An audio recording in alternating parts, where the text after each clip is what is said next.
Hello, hello everybody. How are we doing today? Welcome everybody. Today is Spire Day. Did you know that we have patch notes? Isn't that crazy? Patch notes. Welcome, Poi. Welcome all the people on the short side. Welcome. What is up?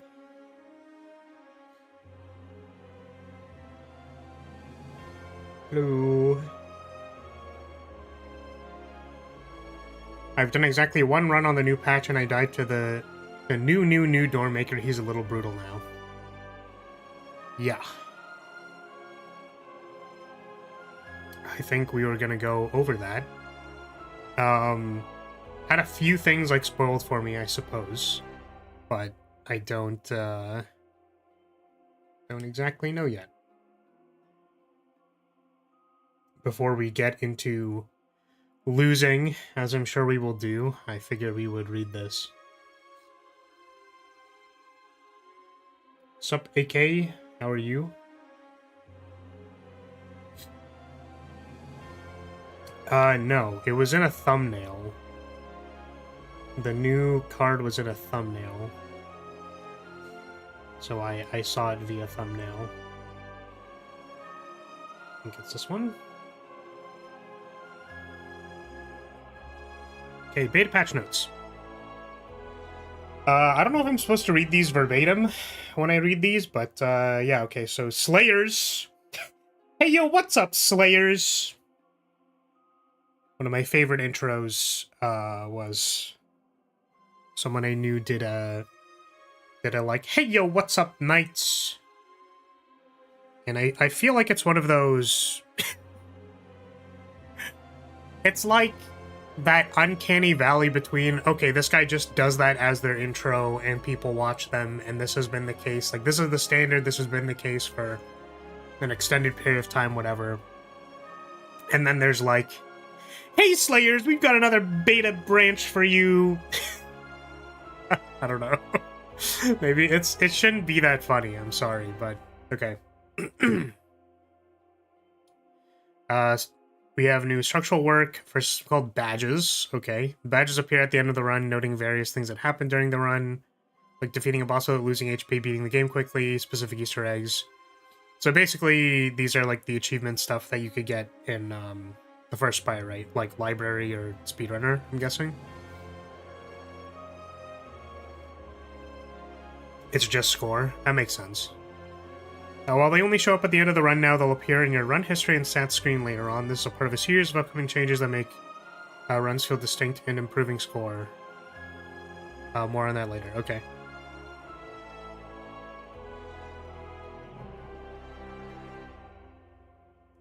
Yeah, so I guess, like, it'd be kind of interesting, I guess, if it kept track of, like, how many times you got Speedster, for example. Like, not Speedster, but, like, Speedrunner or whatever. It's funny. In terms of visual changes, there's some new art additions. So I see this as the, like... Oh, thank God they changed this, honestly, because, like, looking at... one of these was really, really hard to look at, and I don't remember which one it was. I think it was Hexed. It might have been Hexed was the one that disappears, because it covered the art of the card. And that made it very hard to, like, recognize cards at a glance, because there was just, like, this magnifying glass on top of it, and I'm like, hello? So I knew that they were going to change that, but, you know, this is nice. I actually really appreciate that. And commentary from Anthony on this patch. Okay. Reworked Ascension 6 from Gloom less rest sites to Inflation. Removing cards from your deck at the merchant is more expensive. Let's fucking go! Because, so the first thing is that I'm a player who likes to rest a lot because I like fighting elites and I like trading my HP for relics. That is a thing I like to do. And also, I think that removing cards, while good, should not be the immediate dominant strategy at a merchant. So, let's fucking go! This is just my opinion, though. As mentioned last week, affecting map generation through Ascension has increasingly seemed to be a miss. has increasingly seemed to be amiss, affecting map generation through Ascension. Yeah, so like this just in general gloom. Like, okay, let's add more encounters, let's add more elites, less rest sites, whatever, is a miss. It's often too hard to tell what change, if any, is a result of Ascension, or if it was just an unlucky map generation. Instead, Ascension 6 will now make card removal at the merchant start at 100 gold and will increase in price by 50 per removal instead of 25.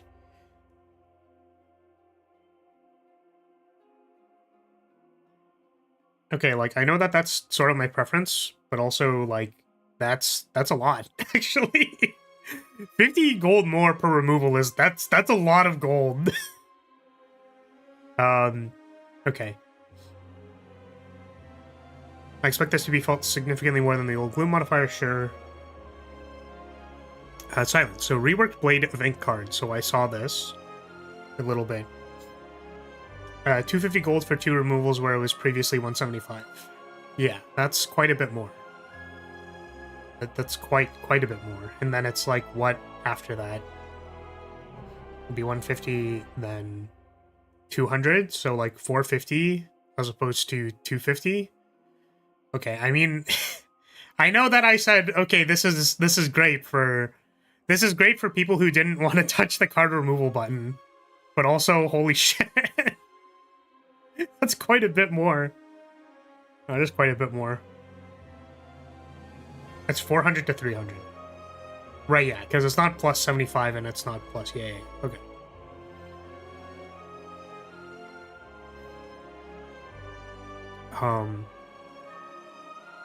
Alright, so reworked Blade of Ink card. So this was the thing that I saw a spoiler for, kind of.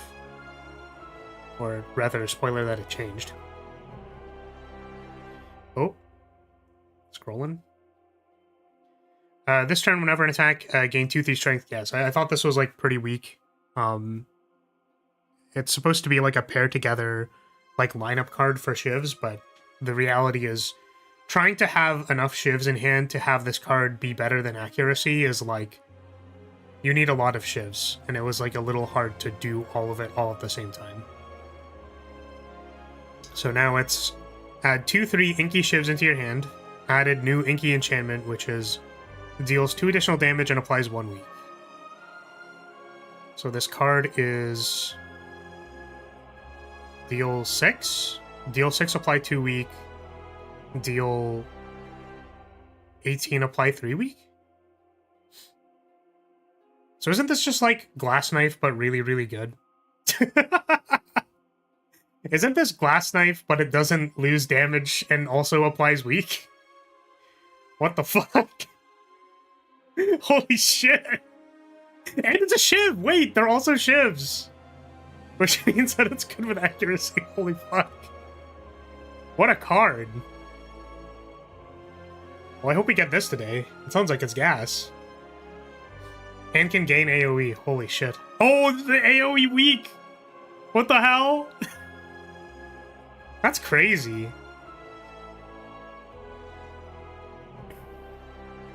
The Blade of... excuse me. The Blade of Ink rework is an experiment with generating enhanced cards, or enchanted cards. Mid-combat, let us know how this feels, or if enchantments are best left to things like events and relics. I suspect this card will be high impact and give Silent another strong weak applier. Weak applier. Yeah, I mean, that card seems really good. I think it'd be really unfortunate if it ended up being like, oh, this card is... Like, I don't want to see this card simply because I don't want to hear, like, inky shiv on a card, or, like, that doesn't make sense, I guess, to people.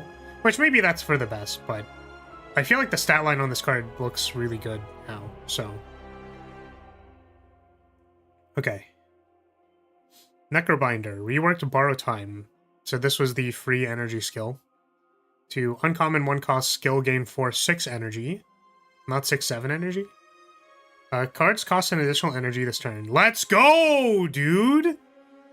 They fixed it! They fixed the card! Yeah! And they didn't have to hard once per turn it. Let's go! Let's go! Yeah, so now this is self-terminating if you try to use it as like an infinite enabler. But you can use it to like ramp out some big shit. New borrow times should go particularly well with high-cost cards like Reap and Bury, and help to flesh out other ways to play Necrobinder. Help to flesh out other ways to play Necrobinder. What are the... I guess maybe they're thinking like big mana wasn't like enough of a thing, I guess? I suppose. Enemies, rework Doormaker's Grasp turn. So this was the thing you were talking about, right? Now attacks for 2023. And the power is reworked to whenever you play a card, lose 1 energy. That's, whenever you play a card, lose 1 energy. So everything costs 1 more energy, basically. Doormaker's Grasp turn was too underwhelming and overall lowered the difficulty of this fight too much. Honestly, that's how I felt. Was like, you just kind of get to the turn where it costs 1 additional energy on your first card and then you just kill it. This new version should make the entire fight high stakes, and actually give the player a difficult problem to puzzle over turn to turn instead of making the fight about just living to turn 4. Yeah, I mean that unfortunately was kind of the case with the other version of this boss. I mean, it's a little unfortunate because I definitely thought it was easier, but like I was glad that it made sense that, oh, the thing that I'm supposed to be doing in this fight is getting to turn 3, because it's the first 2 turns still do like attack you for damage, so you have to you do need to survive to turn 4. That's a thing. And then if your deck isn't particularly fast, well, then now you need to survive another 3-turn cycle. So that I thought that was real, in my opinion. But now it's like maybe you want to sacrifice some card draw on turn 1. Like you can afford to exhaust some card draw and just like go for it, something like that. Get your scaling into play, and then on turn 2, you can't draw cards, so you better have enough blocks in your deck. Stuff like that. Okay, balance. Buff Leading Strike. Shivs increased from 1 to 2. That's nice. Damage increased from 7 to 3. So they shifted the damage from the one thing to making 2 shivs. That's kind of neat. I mean, like, it's obviously better with Shivza, like the Shiv thing. Also, it means it auto-procs the 3-hit relics, which is neat. And what else? I guess, what does the upgrade do? Does it still damage upgrade, I guess? I'm trying to think of like what else that means. You can split the damage, it's better with accuracy, better for card plays. It's cool. Nerfed Speedster, damage decreased from 2 to 3 to 1 to 2. See, I find that really funny because I understand that Speedster is like a really, really strong card, and then usually by the point where you're drawing so many cards that Speedster is like insane, you know, 1 to 2 is probably the right number for that card. But for me personally, I always felt like drafting just 2 Speedsters without much of a plan outside from like playing draw cards was not enough damage on Ascension 10. Like, either your deck needed to be doing a little bit of extra damage per turnover. Like, let's say that the Speedster deck is like a Tactician Infinite, then 2 to 3, 1 to 2 doesn't matter. So this nerf is addressing drafting Speedster in a deck that is not doing a Tactician Infinite. Does that make sense? So, like, let's say you can draw 20 cards a turn, and that goes from, like, 40-60 to instead 20-40. So, I don't know. Like, it's just my subjective experience, right? Like, my personal experience that Speedster wasn't actually as OP as this nerf makes it seem like it was, if that makes sense. It's like, oh, can you... First of all, how do you draw 20 cards in a turn? And if you draw 20 cards in a turn and you have 2 speedsters that are both upgraded, that's still 120 damage. That doesn't kill a boss. Right? Like, I think it's really easy to look at that card and go like, well, this is busted because Silent can draw cards. And then you do the math on it and you realize that, like, it doesn't even do, like, 50% of an Act 2 boss's HP with 2 of them that are both upgraded. So, that's fine. I guess, like, I'm not picking it even more than I already wasn't picking it. Like, I don't know. Now you can only... Now the only role of Speedster is to pick 1 copy of it when you're going infinite. I don't know, man. That's fine, I guess. Like, I get it. I get it, and at the same time, I don't. Nerfed Untouchable, that's fair. I mean, like, the card is a 0-cost block. I don't know. Slightly better than Deflect. Untouchable starting life at 11-13 and ending up here is hilarious and deserved. Yeah, 100%. I definitely thought Untouchable was, like, a really, really good card, but I didn't imagine how much lower it would go, you know what I mean? It's very funny to me. Potions and Relics. Change History Course Relics, so this was a thing that, like, I never really touched. Because taking the side quest is... Like, having a curse in your deck going through Act 2 into Act 3 or whenever you get it. I think it's Act 2, right? Is very difficult, so I never take this shit. When it plays a copy of an X card, it now uses your current energy for its X value instead of the energy spent the last time the card was played. Note, it still plays the copy for free. Oh, that's really interesting. Oh, that's kind of cool. Huh. Neat. Having a way to convert discarding into block is just so strong. 100%. I 100% agree. It is really funny to me, though, because, like, I think the context for taking an Untouchable and then the context for taking a Deflect are the same in my mind. Where you're like, I have an Acrobatics or a Prepared. And then those are your ways to, like, I'm going to discard these strikes that I'm probably not playing or whatever, so that I can use my extra energy off of this. Like, I have an Acrobatics, so I have more cards in hand, but I have less energy because I played the Acrobatics. So you want some way to solve that problem. So you can solve that by discarding an Untouchable, or you can just have, like, a Deflect in your hand and play a Deflect. So they're kind of like the same card to me, I guess, if that makes sense. So it's funny that Untouchable is like 6-8 and then Deflect is 4. Because it's like the same card. It's not, because Untouchable is more narrow, and I understand that. I'm just saying that it's interesting that those cards are so similar, but Untouchable was evidently more powerful simply because having 2 more upfront block is just good. Just, like, quite good. Also, like, the discard would initially be minus, whereas, like, I'm assuming that you cannot play all the cards in your hand off of an Acrobatics, because that is, like, literally how the game works a lot of the time, unless you're discarding a Tactician. So, but, yeah. Neat. Enemies, buffed Skulking Colony. Stop it! Stop buffing this guy! I fucking hate him! I know we're playing on the beta branch and, like, it doesn't actually bother me, but I was living for a moment, you know what I mean? I was living, I was having a good time being like, damn, Skulking Colony just, like, it's just asking me to block. What a simple encounter. I like this encounter because it's just asking me to block. Now it just does more damage.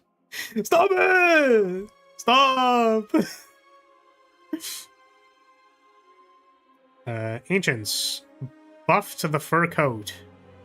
Now affects restocked X-bots and other enemies that enter combat during a fight. Okay, I know that that's a buff in, like, the context that they're saying it in, but also, like, that's probably just how it should have worked, I guess. Nerfs Hungry for Mushrooms event. Fragrant Mushroom option upgraded. Cards decrease from 3 to 2. This is the mushroom event that makes you grow bigger, right? And it was like lose 15 HP, upgrade 3 cards, so now it's upgrade 2. Sure. Waterlogged Scriptorium. Prickly Sponge option lowered from 155 to 99. Tentacle Quill 65 to 55. This was 2 retained cards, and this is 1 retained card, right? That's, like, fair, I guess. Buffed Whispering Hollow event exchange option. I don't remember this. Decreased from 50 to 35 plus or minus 9. Okay, sure.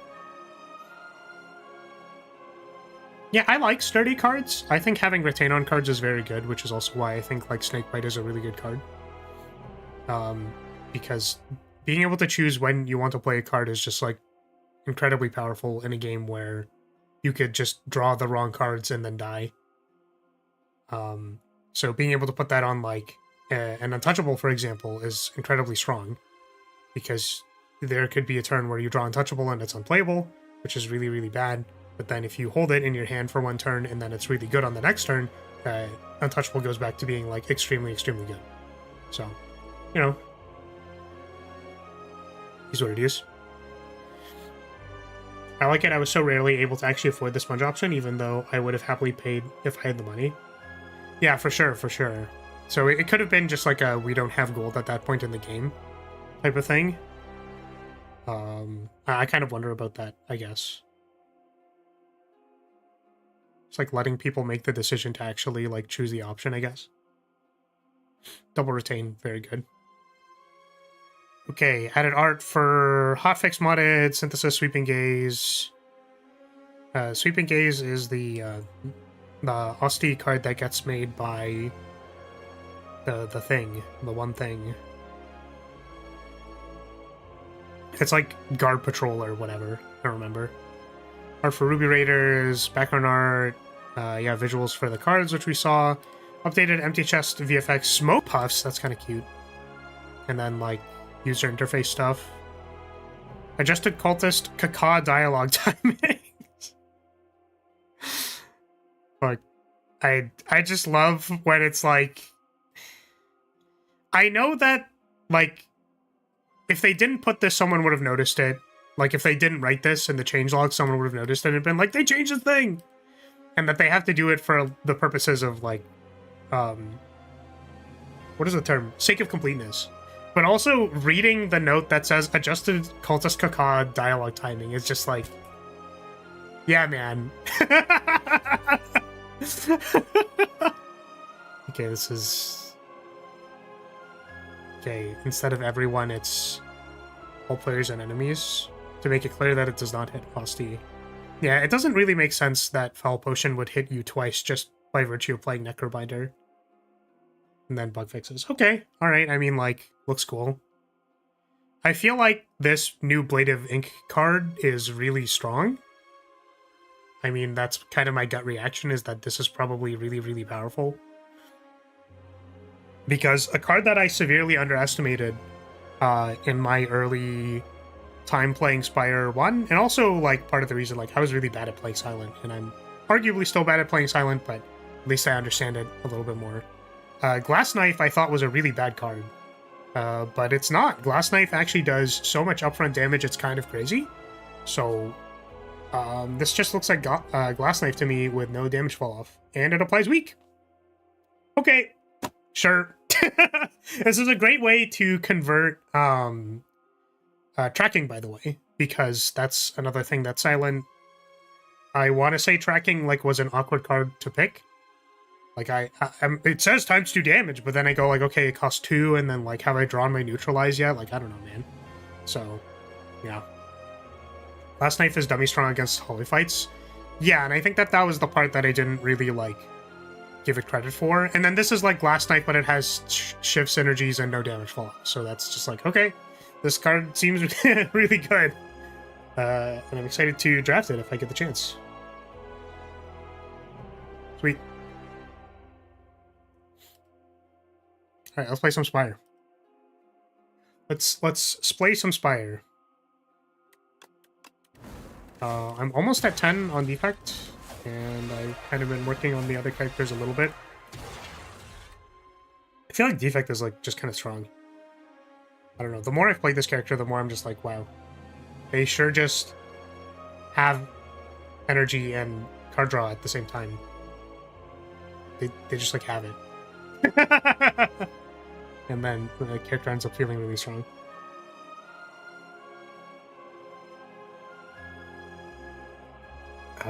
But maybe we'll play Silent first. I'm not intending on being live for particularly long. Okay. I'm down with taking a rare card. We might find the... Oh, we didn't. I was like, we might find the card. We might find a glass knife. Part 2. And O knives. We love AoE here. Okay. So, I guess now that I'm not getting absolutely destroyed by lack of rest sites, we can, like, do something like this. This is one elite, I guess. We could do... This is, 2 elites and 2 bonfires. I mean, we have a fan of knives, which I feel like is gonna kill stuff. But... To be fair, glass knife deals 1624, 1220 rather than 1218, which is a decent bit more damage. That's fair. I guess the part of it that I was thinking of was that it dealt ×2 damage, which I undervalued, that it dealt ×2 damage, because it's like, oh, that is very relevant for random things. It's like, well, Zoyland doesn't have strength in her kit. It's like, that's true, but then you get a shuriken, and then your glass knife never loses damage, and then arguably sometimes does more damage. Or you flex potion, and then it does like 1 billion damage, and you're like, oh, wow. So that's all I meant. I know that they're... Makes sense that they're different. I actually thought that they did the same damage, but they don't. Okay, we have Ricochet, Blade Dance, Volley plans. Let's just take this Blade Dance, because we have this fan.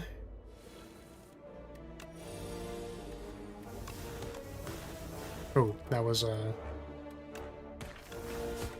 It doesn't matter, but kind of a whoops.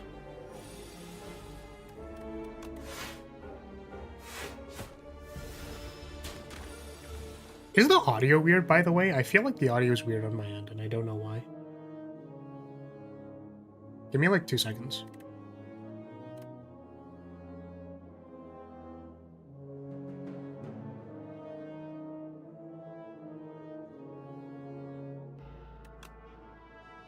Okay, I have no idea what was going on with that. I think I might have knocked my audio cable or something, but it was not playing the audio correctly for me. That's so funny.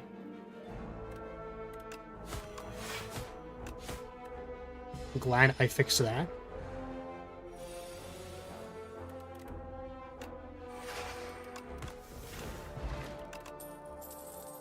Footwork. My beloved.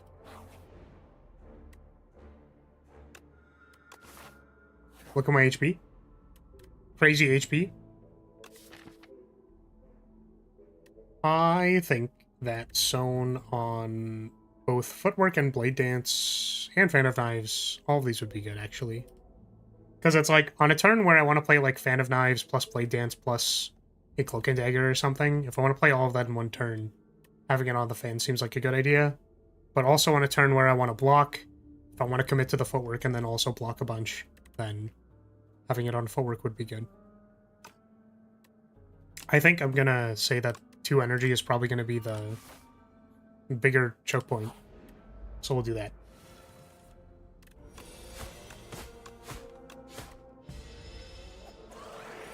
I do find it very funny, by the way, because I'm not really plugged into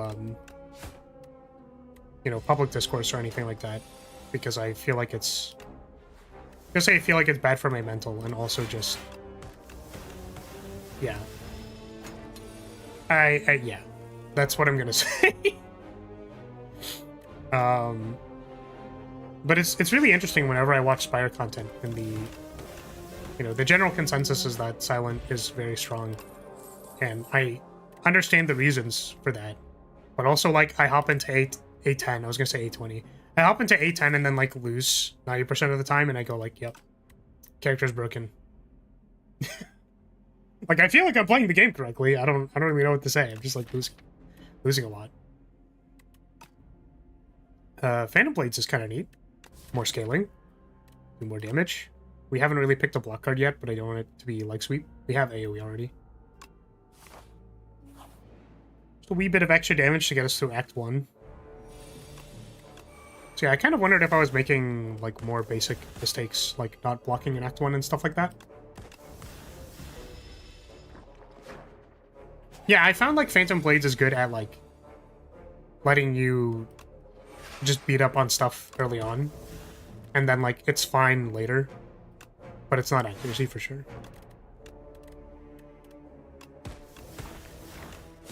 Also, I watched an interview. I was actually surprised I got recommended this video because I feel like I don't generally watch like interviews or anything like that. But PC Gamer did an interview with Casey, lead dev designer. I'm not really sure what he does actually. I just know that his name's on the game, and he's responsible for doing a lot of stuff. I don't know, what I mean to say is I don't know what like his actual technical role is, because he said he does a bit of everything. But I really appreciated hearing a lot of his sentiments. Interesting choice to take 3 damage from the construction. Could I have like blocked or something? I sort of want to take the snake bite. But maybe we have enough damage. My problem is we don't have a consistent shiv maker, so like I don't know. Not sure. You had a block in 1 energy and no other playable cards in hand? That's funny. I think I do that a lot, actually. Is usually when I feel like my turn is over. And I'm like, yeah, I think I spent all my energy. I'll just pass the turn instead of, like, playing the last card in my hand. I notice that I do that a lot, actually.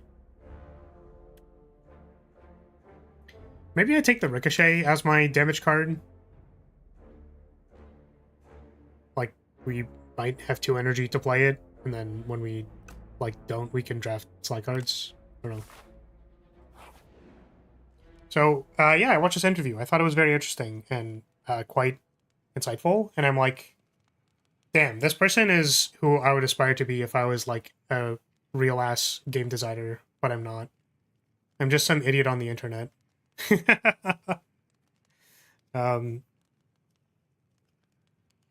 Yeah. Like, his response to getting, like, review bombed on Steam, right, was like, okay, like, kind of fair that this is, like, a lot of negative feedback, but also it's indicative that, like, there's problems, and also that the way for that audience to communicate what is happening or give feedback about the game is, like, this is an easy channel for them because they don't have other channels like Discord, for example, to give the feedback. So they'll use Steam as a way to do that. And he said, yeah, I mean, like, that stuff doesn't bother me. And he was very, like, focused around, like, well, I want the game to... to me, it felt like what he was saying was, like, I want the game to be fun for people. Right?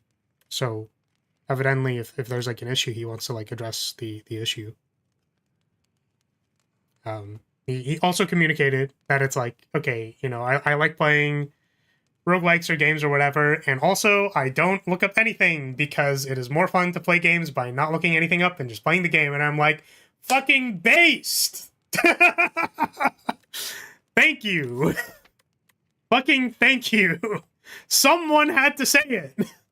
I am not the only person who exists! Jesus Christ. Like, holy shit, bro. I literally...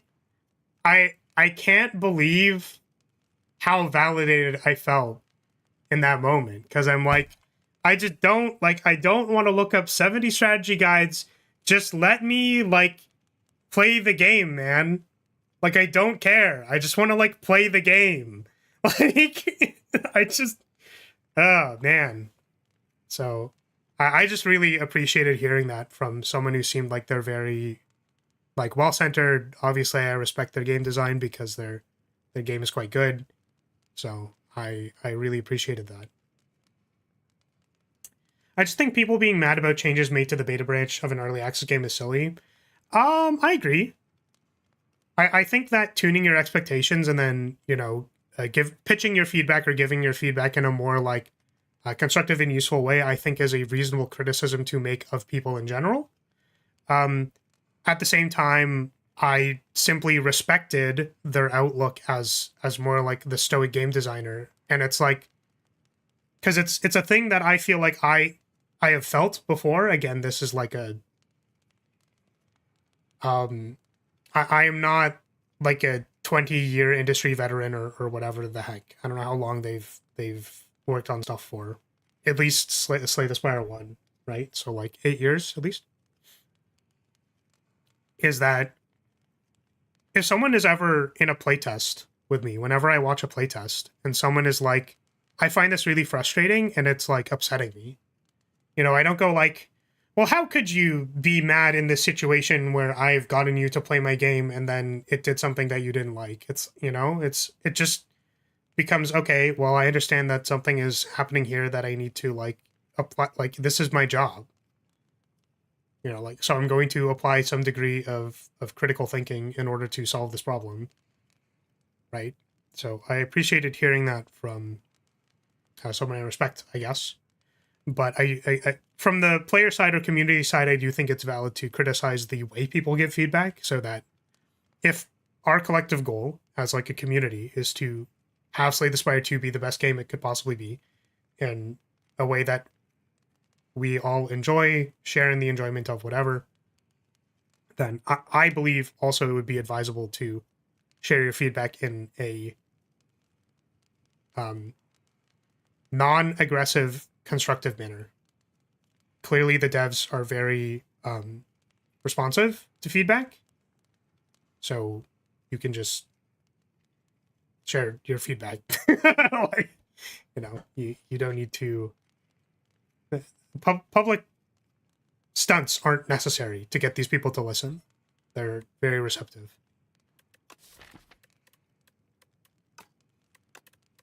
What do I want to upgrade? I'm at 61 HP. Fan of Knives would give me an extra shiv. I don't have permanent shiv damage in my deck, so I feel like these two cards need to do as much shiv damage as I need them to do.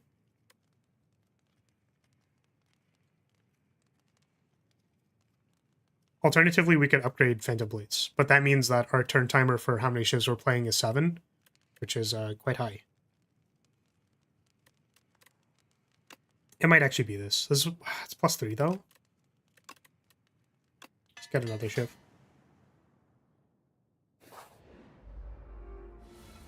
Wow! Wait, you're not super red anymore. I liked when you were just super red. It was really funny. Okay, let's just make sure we don't take too much damage in this fight. This is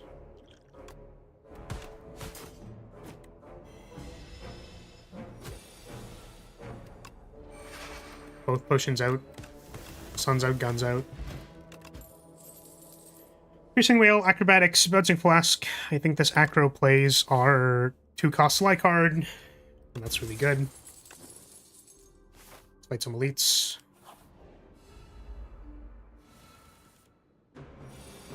Okay, we have Phantom Blades, Fan of Knives. So this is a good example of a turn where I actually want to have the extra energy. I suppose I could have played the Survivor first and not discarded a shiv. That's fair.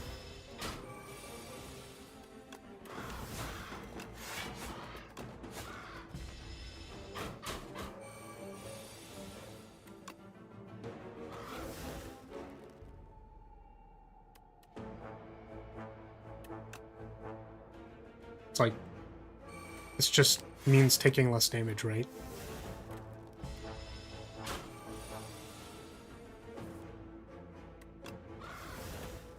Now this is 12 plus 12 would be 24 plus strike is 30.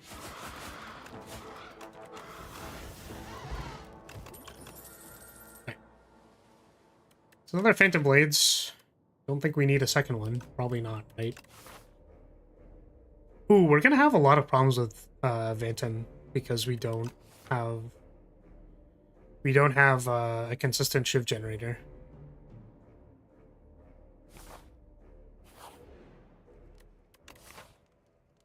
It's like heal for safety.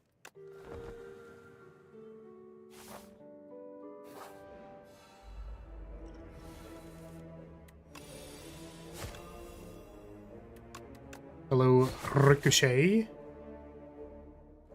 Okay, so this is a case where I'm gonna end up discarding one shiv. Kinda sucks.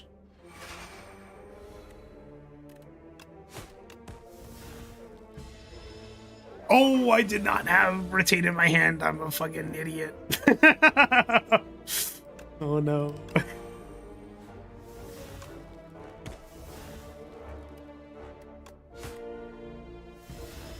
Playing Ricochet without Sly is so funny since it's just a mostly worse way to play 2 strikes, right? Because it's 2 energy for like multi-hit or whatever, which does not necessarily... That's not necessarily better than just playing the things, targeting the thing you wanted to target. I would say that, interestingly, I think it's good because it is 2 energy to do that, because sometimes you don't draw 2 strikes. So that's kind of like... That is a good thing. There's still a good part of that. But I agree here, we could just play 2 strikes. Or I guess it's upgraded now, so it's a little better. I don't actually know when we hit the upgrade. Was that recent? Oh, was it from Stonecracker? Okay, we have the thing. I think we block.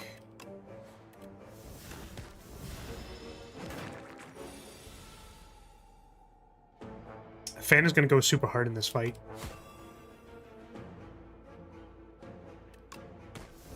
I think I can afford to play... Oh, I can play a strike before I do this. Now, do I flip it now? This would be 12, and then I have like 1, 2, 3, and then I have like 16 damage remaining. Well, what I can do is if I go like shiv... If I do all of these, and then I hold like 1 shiv for next turn, and I think we're kind of cooking. Beep. Reflex, Flick Flack, and Strangle. I don't think I want to take the Flick Flack because we already have AoE and we only have one non-starter discard outlet. I think the thing I'm concerned about here is having damage to beat the boss. Strangle is an interesting way to get rid of the slippery, which I'm sort of interested in doing. We have Ricochet as well, but it just gives me a little bit more. I would have loved to find a Cloak and Dagger by now, but I don't know if we're gonna find one. Take 1 damage. Oh, I didn't have to take a damage because I have an Orichalcum. No! This game's very hard.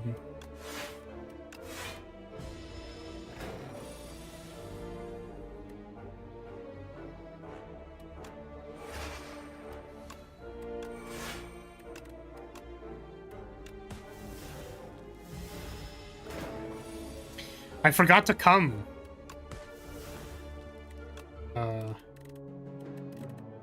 What a terrible time. I mean, we're not in a rush, right? Overblocked by 8.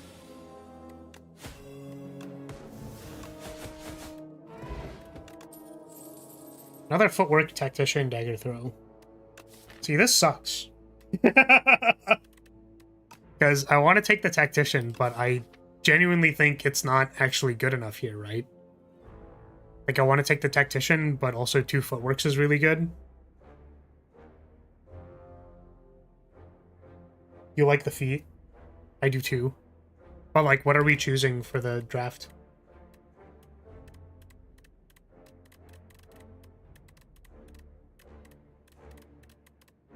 Sorry, is the bit not funny? Should I just, like, take the footwork and move on? Yeah, I think it's footwork. Like, we only have 1 acro and we already are using it on pretty specifically the 1 card, so I think we gotta do it. I don't want to upgrade here.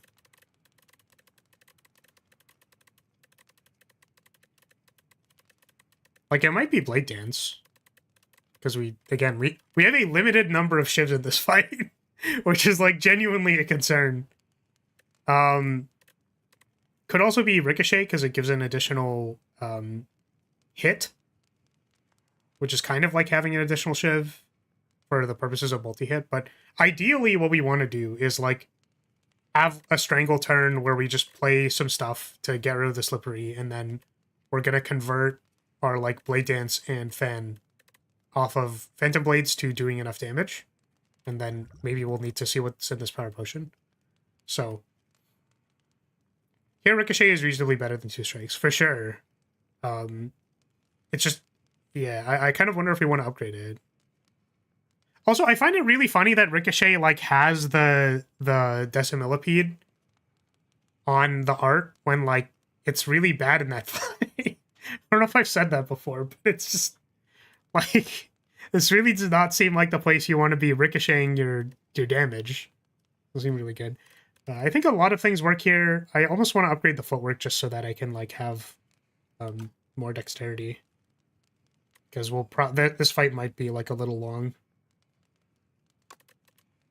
Maybe one dex will matter. Whoa! Your background is really, really sparkly and it is throwing me off. Okay.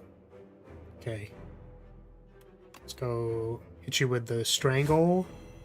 We don't have to backflip here, but it's all we've got, so let's play it.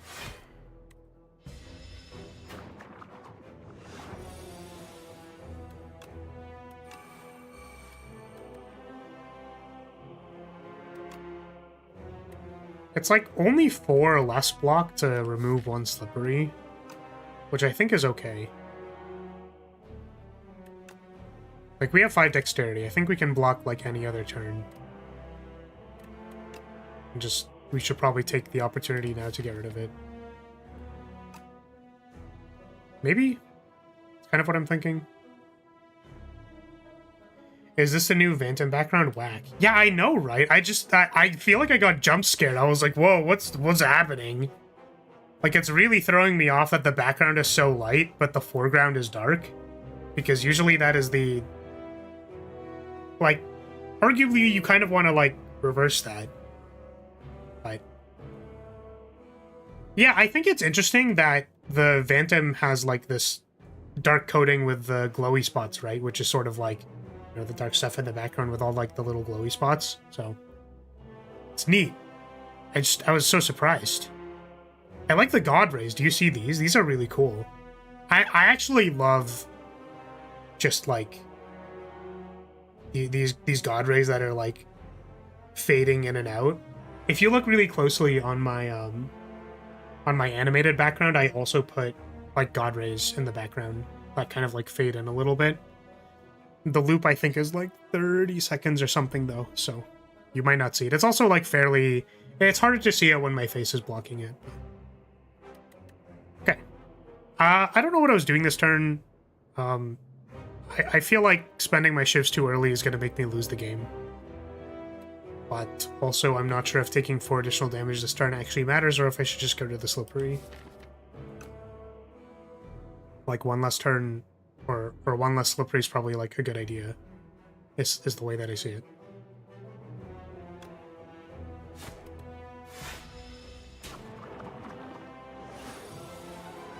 This is for 30.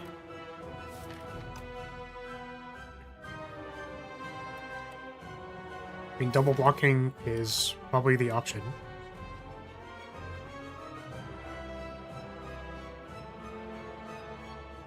I think we acro so that we get rid of the Ascender's Bane. Okay, we really need to get this slippery off of you, bro.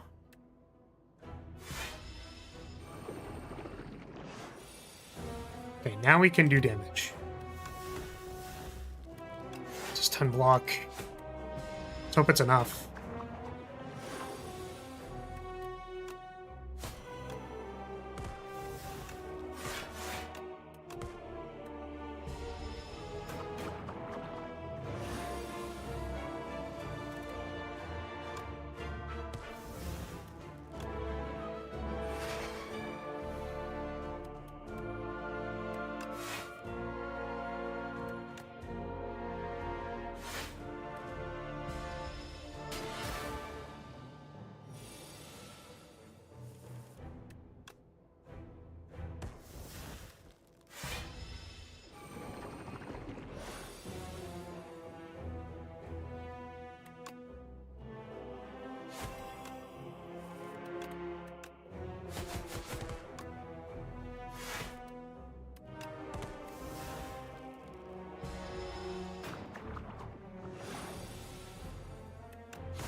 Okay, I was pretty close, I would say.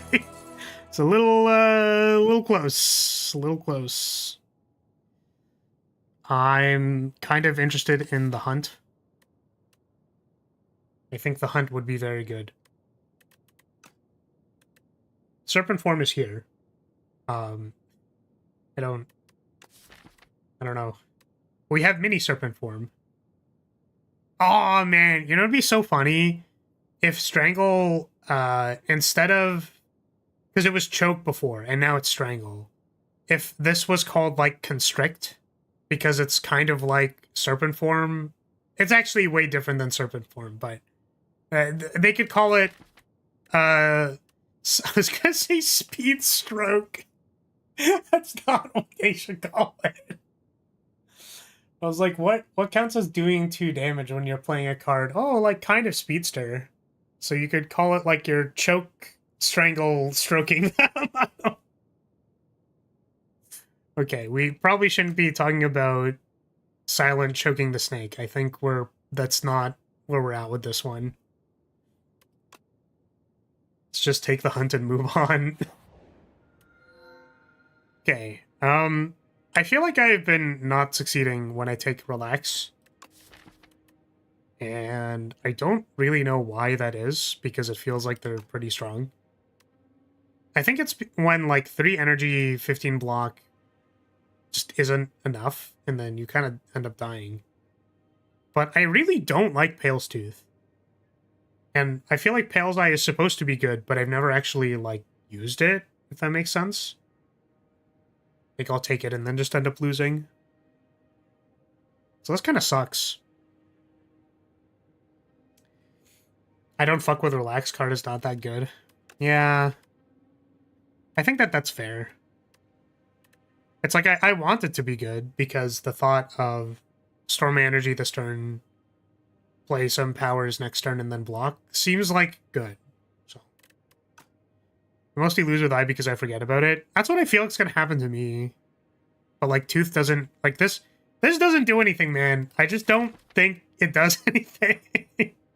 Like, what do I want to upgrade? I guess, yeah, like, Acro, Blade Dance, Backflip, Footwork, Phantom Blades. Like, those are all things I want to upgrade, technically.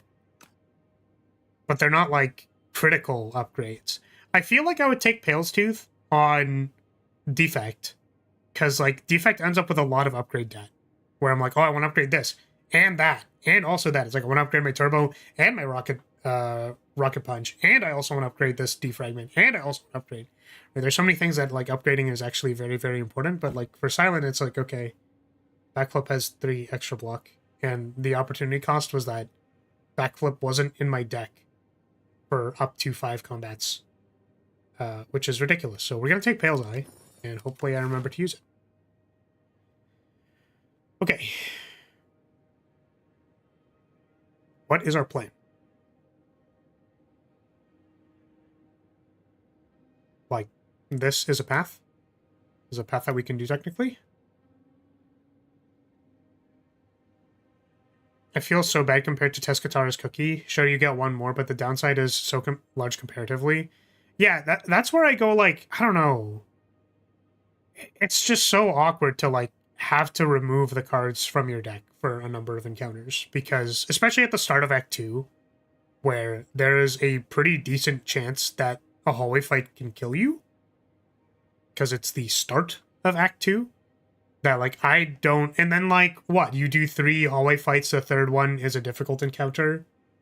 And then you're fighting an elite, and potentially you don't have your 2nd footwork back by then. It's like... What? Huh? So... It's just kind of awkward. Okay, so I need to remember that if a turn ever looks bad, I can simply pass the turn and mulligan. It's important for me to keep in mind.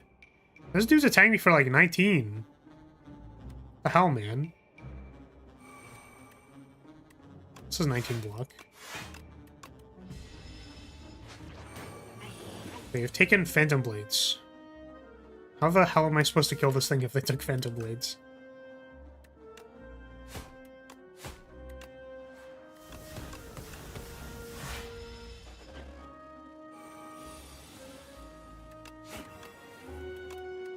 Hello, Ricochet.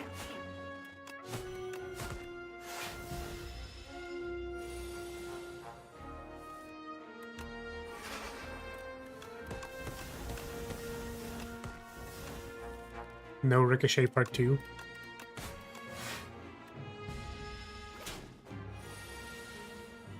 No! My only damage scaling, bro. Oh, we're so dead. We're so dead, man.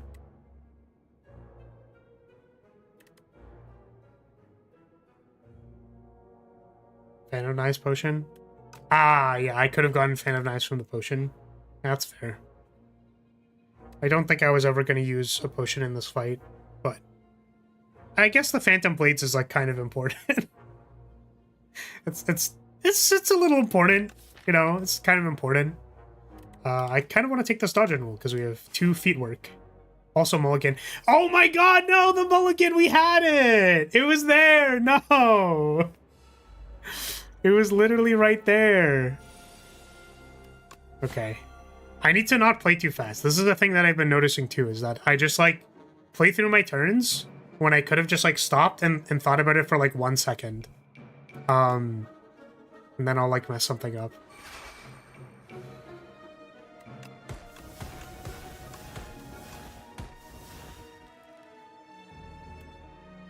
Okay, so we can block for 6 here. Or we can block for 8. And that is more to do it if we do it like that. Okay. We're still playing Dripless Silent, I see. That is correct.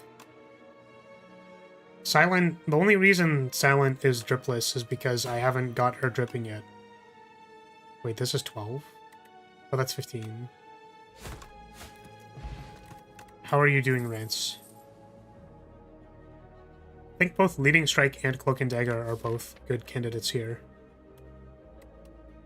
I think... Oh, we picked Dodge and Roll as a block card.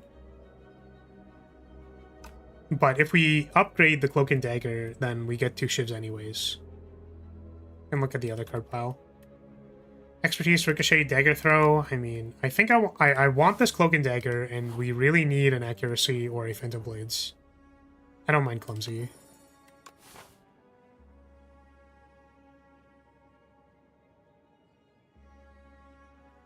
We just lost our only damage card to forgetting about the Blast Relic. Yeah, that was a little rough. And Follow Through is a card. Follow Through, you know, does AoE stuff. Does things about AoE and weaken and stuff like that. It's not that important. We could take this Noxious Fumes because we understand that our deck doesn't really do a whole lot of damage anymore. Oh my god, if I take Bread and then I mulligan with Pale's Eye? Whoa! Wait, that's insane! Synergy! Synergy! Okay, I've been going in side quests, finally learning how to draw at 29. I suck, but it's fun. Let's go, dude! That's awesome. Yeah, I'm so pissed off. I'm supposed to be starting a watercolor course, but I was sick for the first lesson. That actually, like, pissed me off so much, because, like, you know, I am, unemployed. That's not explicitly true, but, you know, it ain't much. But with my it ain't much, I decided, you know, I'm gonna, well, commit a little bit to learning watercolor. Primarily my context is that I feel like my color rendering isn't very good. Like, the colors I choose for things don't feel particularly vibrant. Like, I think we know what that looks like. Like, people who just pick, like, really, really good colors and they're... Anyways, there's also some watercolor artists that I'm like, I really like their style and I want to emulate that. So I wanted to take a watercolor course. Anyways, I was sick and I'm like, God freaking damn it, man. I just... Why you gotta make things difficult? I think I'm taking Bread for sure.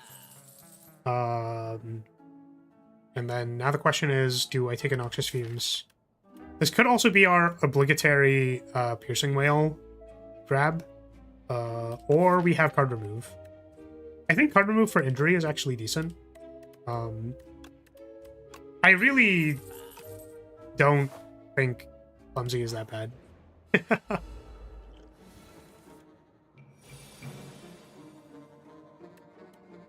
But yeah, Rance, I mean, I'm obviously not...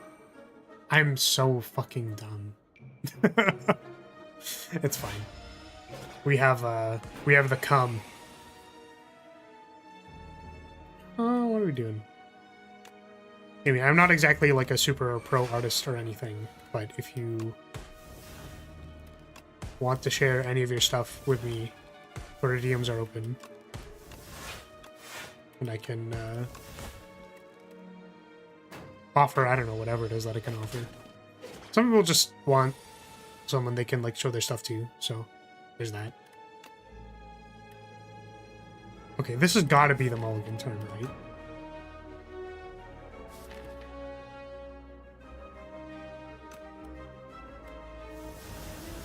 Give me another one.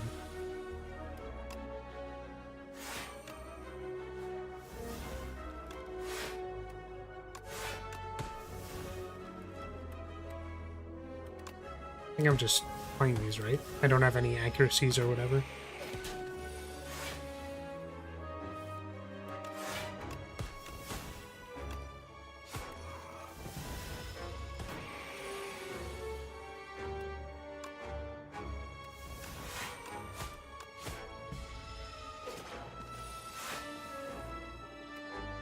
Right, I have the hunt. Hunt, please save me.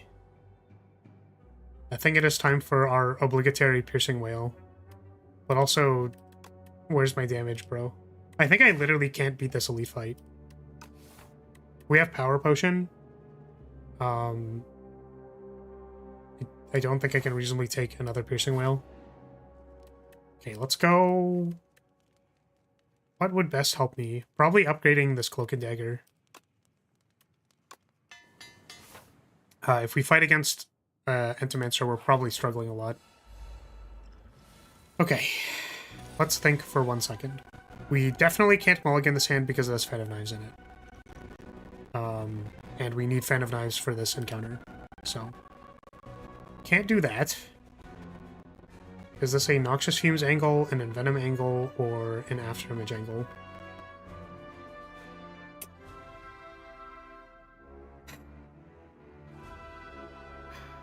I just don't think Noxious Fumes is fast enough, honestly. If we Envenom and actually land the Fan of Knives, then that's insane, but also we can't play it, and then we're not drawing it for a number of turns. So it's probably Afterimage.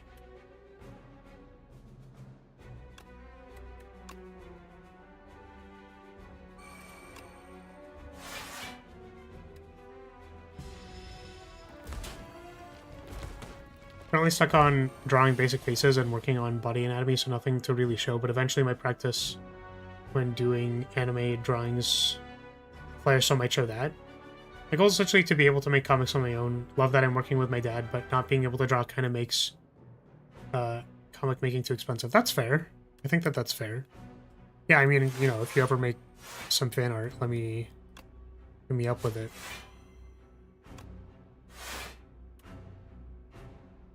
Is 12, 21, 28. You should take 7 Backstab Assassinate so that you can more consistently feel fine with mulliganing turn 1. For sure. I think that that is an accurate statement. I feel like I want to, like, eliminate one of them so that it's just not there anymore.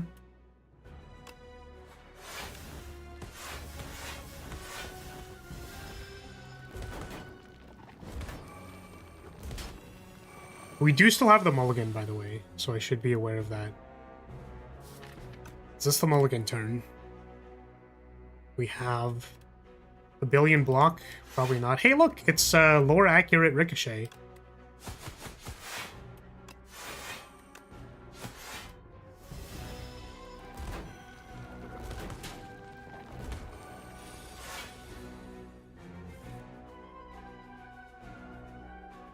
Is this the mulligan turn?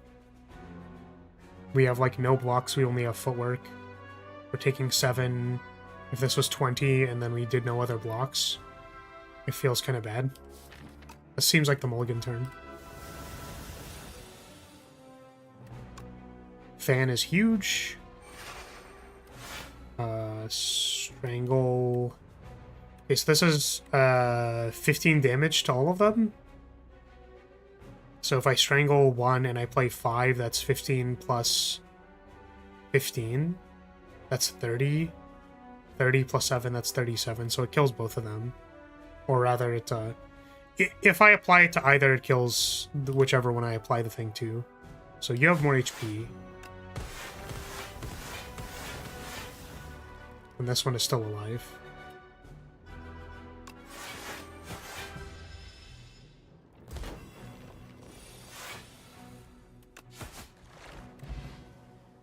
But yeah, drawing is fun for one thing I have so much respect for, but damn, I don't have patience for, is animation. I remember really trying as a teen, and bro, the process, both so cool and tedious. I heavily respect animators. Yeah, animating is fucking awesome. I definitely don't have enough time to do animation, but I apply the knowledge at least to doing like curve animations and stuff for not animating, for video editing. And God, I would love to actually animate stuff. I actually think for whenever Flagbearer comes out for Slay the Spire 2, which by the way, I like opened the template stuff and tried to like decompile the code, and like, bro, I don't think Flagbearer is coming anytime soon. I do not understand the code base, and there's like no examples. So it's I tried, and it is very difficult. It's way more difficult than I thought it was going to be. So I don't know when that's going to happen. Second thing that I was going to say was putting the character model in. I'm really excited to hopefully update the implementation of the character model to do like more animations and stuff. Because I don't know how they implemented them, but if I am privy to animating the character model in Live 2D, then there's probably a lot of things that I can do. So I'm excited to do that if I get the chance. It definitely wouldn't be there on release if I'm probably going to put a static image until I actually figure that stuff out. Speedster is nerfed. Probably not taking Speedster. Dagger Spray, Flick Flack, probably not. Okay, so now we actually died to Entomancer, just for the record. Like, we really... we are just dead to Entomancer, unfortunately. Okay. We have Pale's Eye. Let's remember that we have Pale's Eye.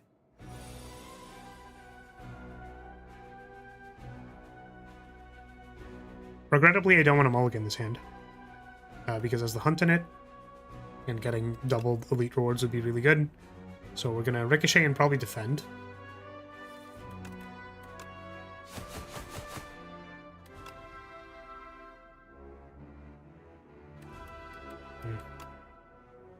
We could also just commit to our footwork. Yeah. Because we have Orichalcum, and that's why I made that decision, and not because I was a scared baby man. Surprised you didn't mulligan that hand. I want to land the hunt.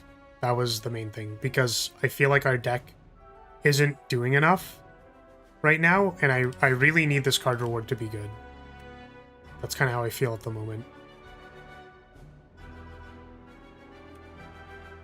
We still don't have damage modifiers, right?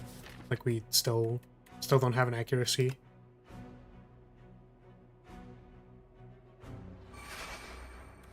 So these are always the amount of damage that they are.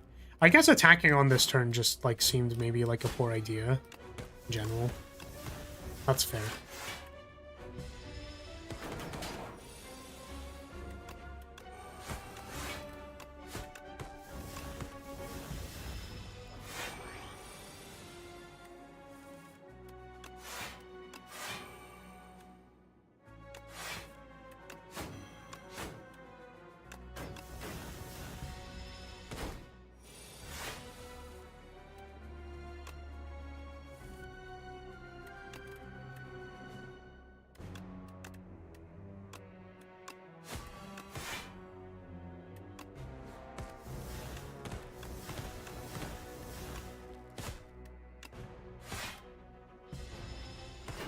I've been watching any anime this season.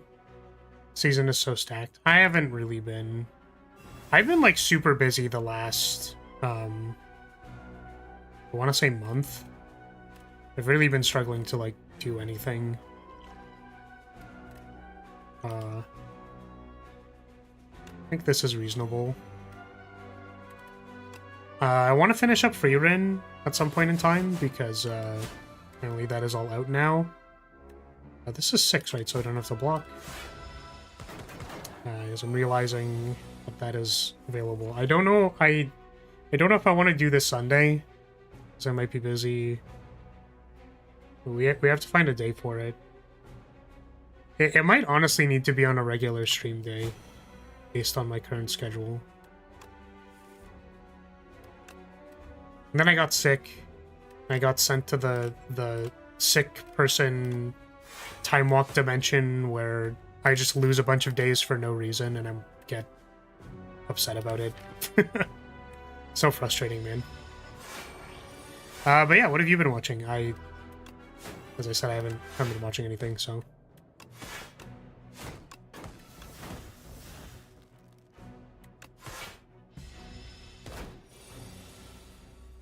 We are about to get hit for a bunch of damage, so...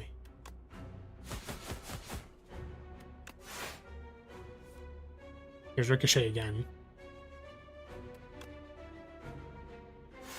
Did we mulligan already? I guess we could just check here. It seems like we haven't mulliganed yet. Right?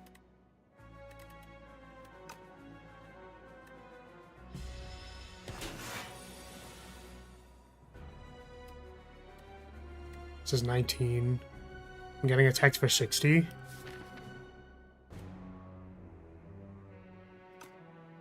Oh, it's glowing, which means that I can do it. I'm getting attacked for 60, and I cannot deal lethal, so this is a mandatory mulligan, basically.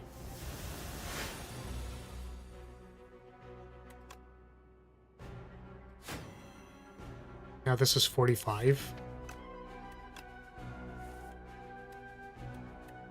We have 33 plus 8 is 41. That's not enough, unfortunately.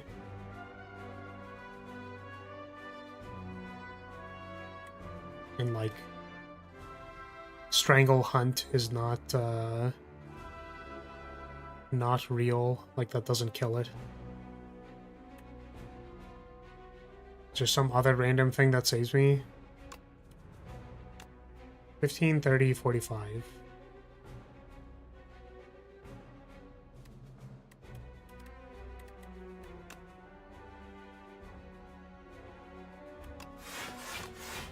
Sad.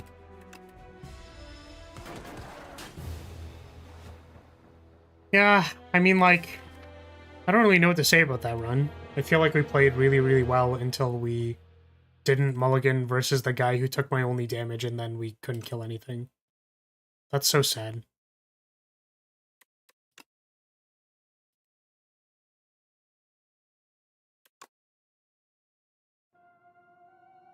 Like, I genuinely feel like that run was totally fine until it wasn't fine at all.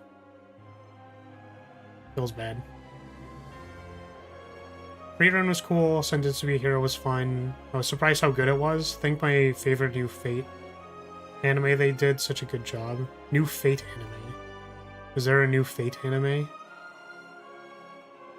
Most of the anime I'm watching this season are either sequel seasons or adaptations of manga I've already read, but they're adaptations of good manga, so that's fine by me.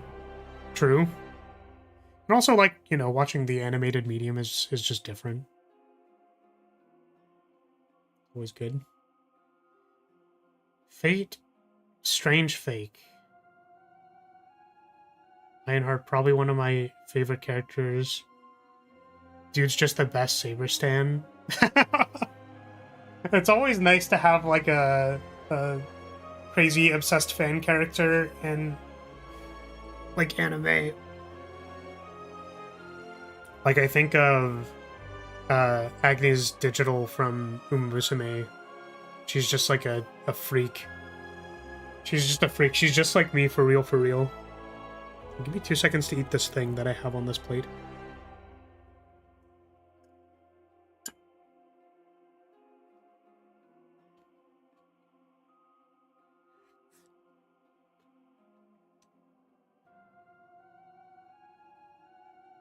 It's like, kind of like a croissant, I guess.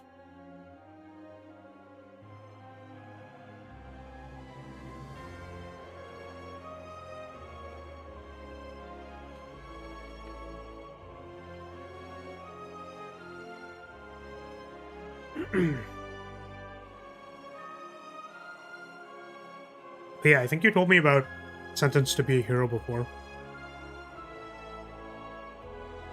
You sold me on Needy Girl Failure Goddess. Sounds like something I'd want to watch, but haven't yet.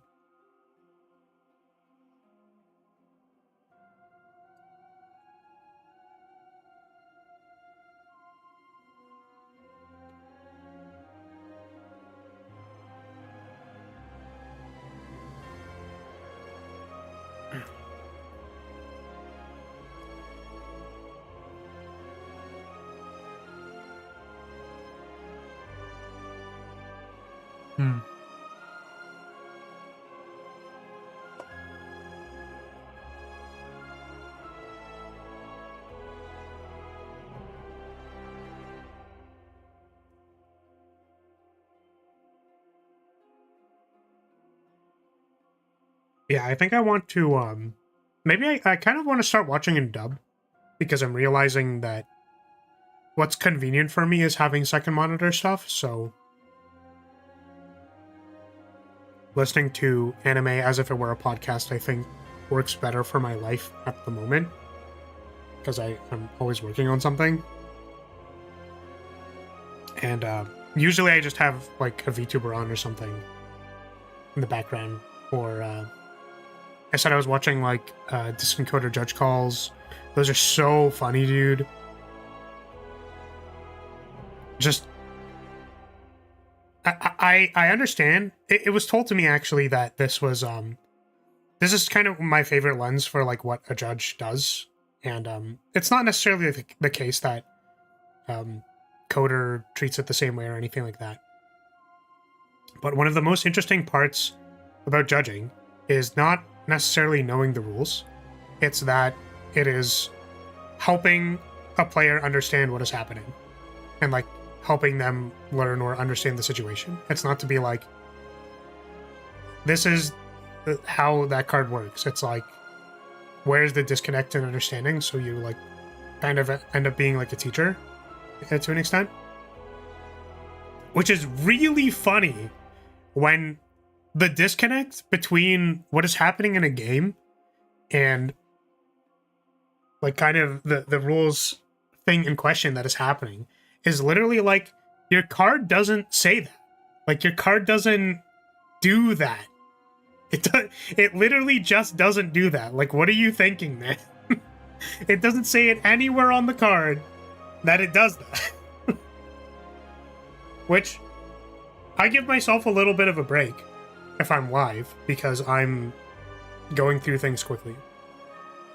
Or maybe I'll make a leap in logic that I'm like, okay, sure, whatever. But when it literally says on the card, like, until end of turn, for example, and it's like, no. You see, it works in this other way, this Rube Goldberg machine way in my head.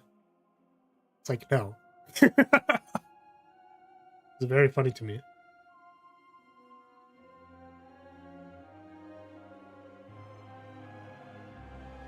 What else have I been watching or doing? Been getting recommended a bunch of BOW stuff recently as well. Just BOW Smasher Pass content.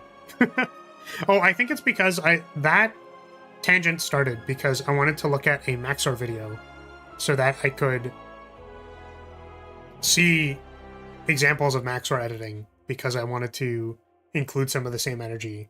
And then I was like, I can't do that. And then I think a Maxor BOW video got recommended to me. which is how I ended up watching Moorbow.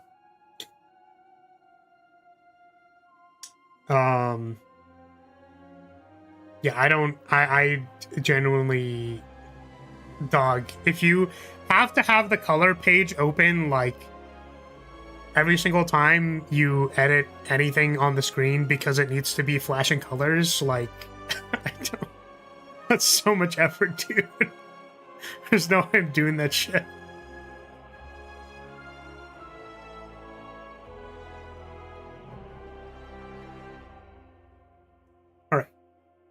So we played a silent run. It's really, that run was so unfortunate.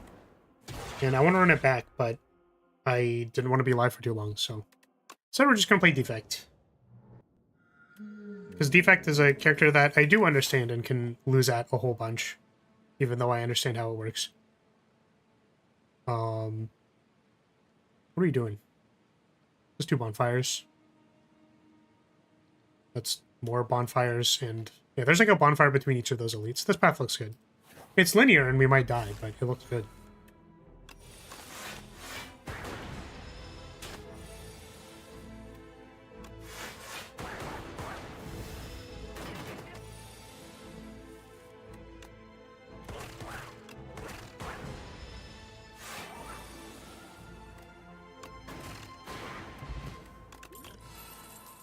Compact boot sequence Shadow Shield. I'm pretty sure Shadow Shield is really good. Card is pretty good.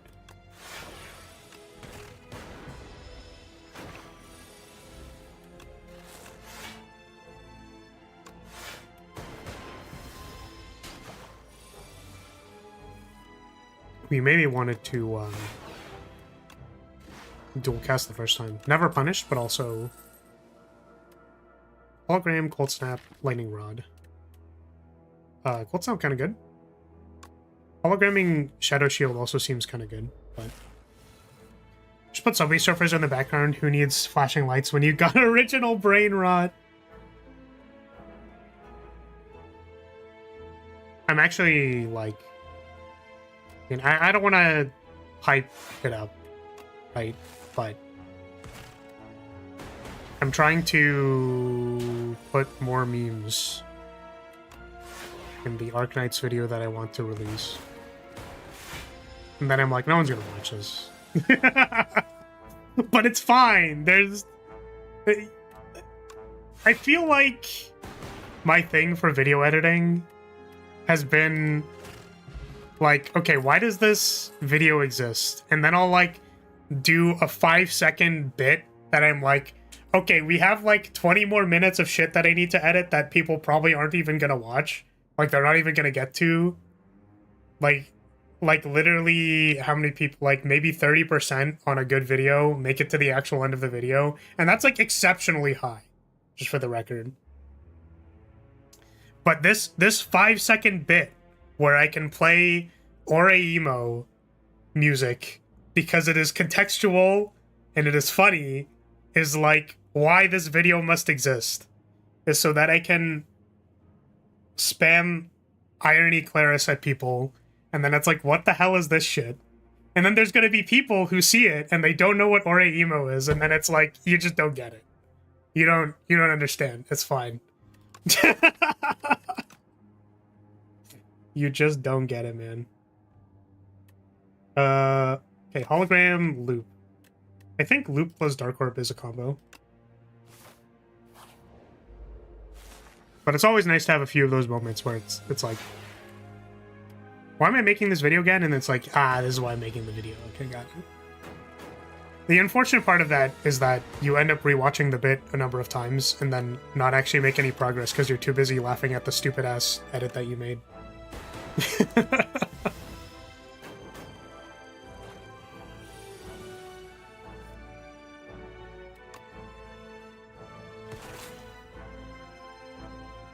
We could stun it. I think stunning it's a good idea, because we can hit dual cast Dark Orb. Beep. Skim, Cold Snap. Skim into Shadow Shield seems good to me. Just need a turbo now.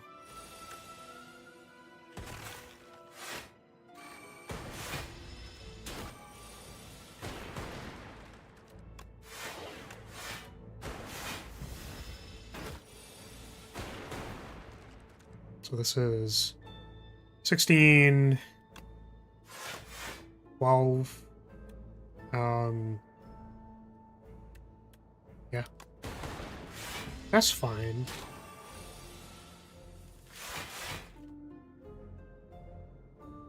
This is not pushing enough stuff. 1, 2, right? We just have to... I mean, we can block for 20, so it doesn't matter, but...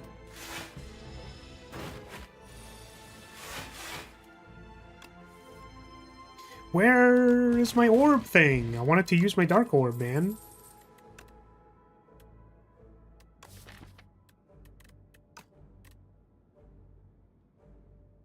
I do not think these are the things that I'm looking for.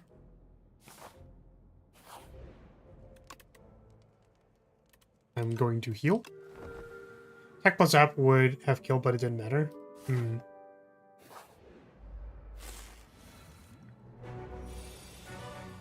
Okay, so if we can get a Dark Orb to work in this fight, like if we can dual cast a Dark Orb in time, it's really, really good for us. So I'm going to try and make that happen.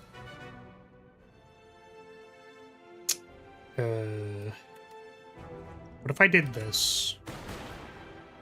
And then I did this.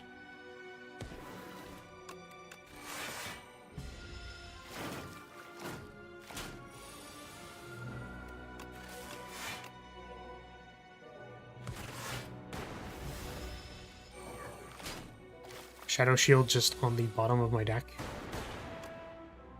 That feels good, man.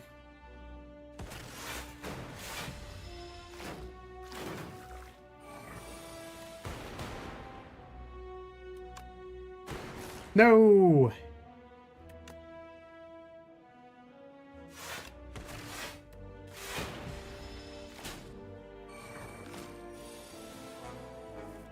Yeah!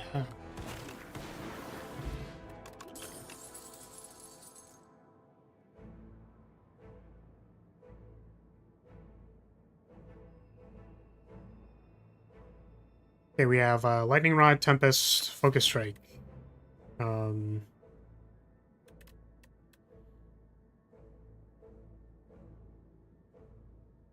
Might be Focus Strike.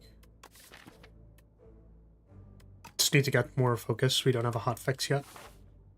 Oh, right. Hotfix has a new art or something, right? Haven't seen it yet. Maybe healing was good. Whoa! Puff of smoke.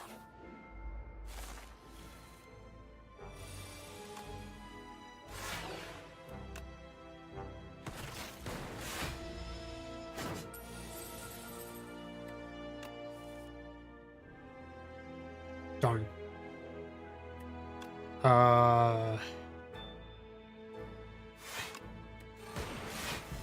You take 7 damage.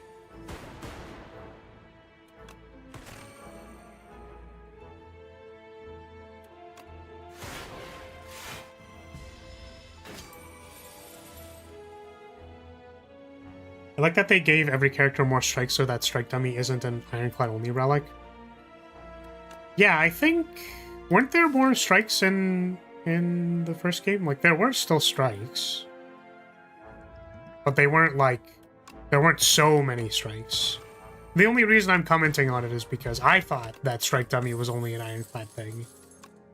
But there ended up being random strikes on the characters. I'm trying to think if there was actually one on Defect that I can remember. But now Defect has, like, Momentum Strike and also... what's the other one? Focus Strike, the one that's in our deck. So, there's definitely more that are visible, at least. You can double check me on whether or not, Spire 1. I swear there were more than just the amount that come to mind immediately.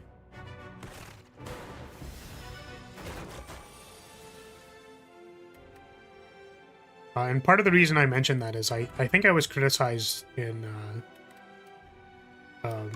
for Flag Bearer 1 that I did not have a strike adjacent card. So if I do this, it's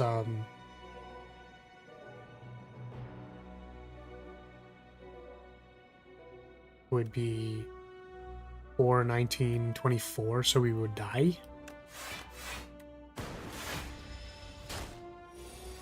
Love going down to 3, love that. Wow, are we actually dead? That's crazy. I was not anticipating we were going to die. Off of, like, Cold Snap, Shadow Shield. But, yeah, if we draw Echo Form Loop on this turn, we just die. That makes sense. Okay. Really? I would not have guessed that this deck was going to die here, to be, like, completely honest with you.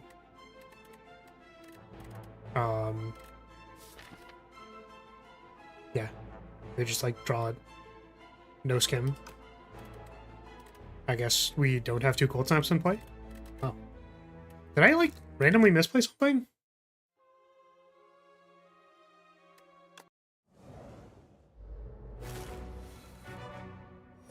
Okay, we have 1 defend.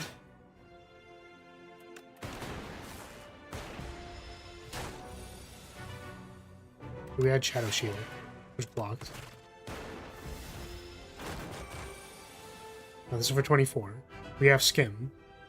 And I was kind of like, okay, well, we want the Cold Snap in play, and we can't really go, like, Skim here. Because we do need to block, because it's urgent.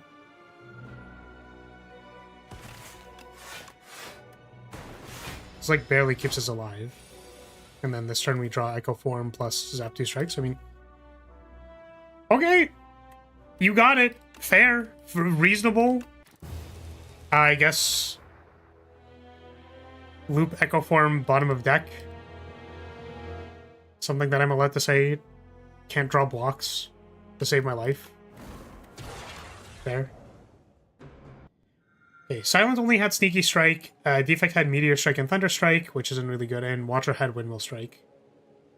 Here, every character has at least 2. Yeah, I think I definitely didn't think of Sneaky Strike, and then I remember when I saw Meteor Strike, I was like, oh my god, is that a strike card?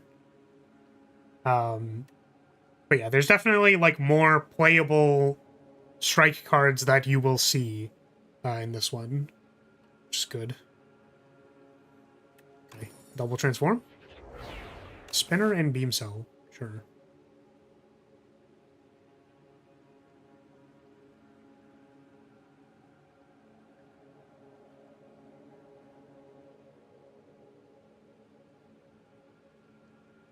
There's also this.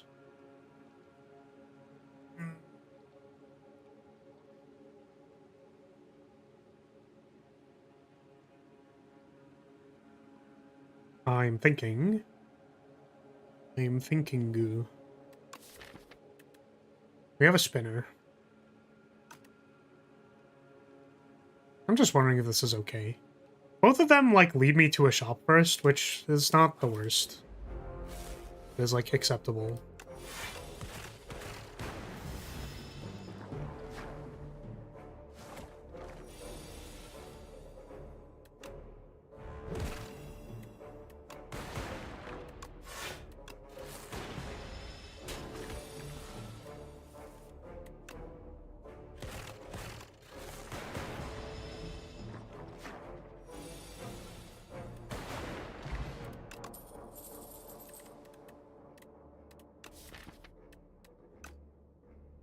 I think Lightning Rod's kind of cool. Charge Battery, Lightning Rod. I mean, I just really like Charge Battery, but I feel like Defect's blocks are just really good now. I say that and then I look at Silence card pool and I see only Leading Strike. That's kind of funny. I think it's because Defect had, like, Meteor Strike and Thunder Strike, which were not, as you say, they were not very reasonable synergies for whatever strike. Zap would have killed it, damn. Oops.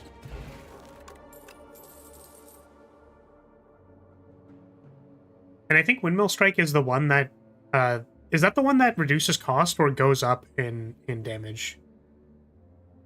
Oh, hey, let's hotfix. We take hotfix. It reduces cost. I mean, I guess that's kind of a synergy with the Strike Dummy, I guess. Like, I suppose.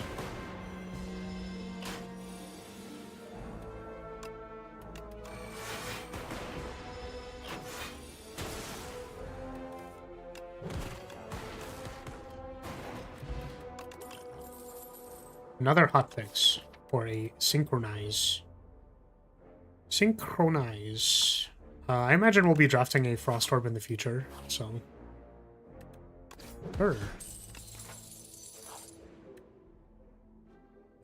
Whoa. That is not something that I would like to see in my chat. Ow.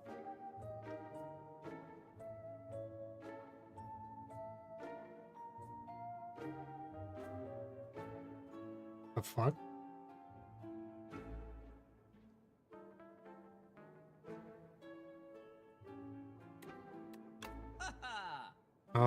Okay.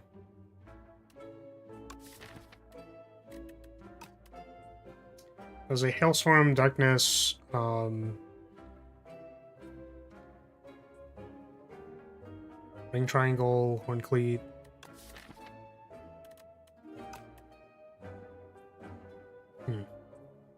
Darkness gives us a third orb. Horn Cleat's kind of nice. Apparently that's actually only Ironclad and Defect that have more than one strike, with Defect having 4 now. Yeah, but Defect, at least Defect has them at common now. Aha.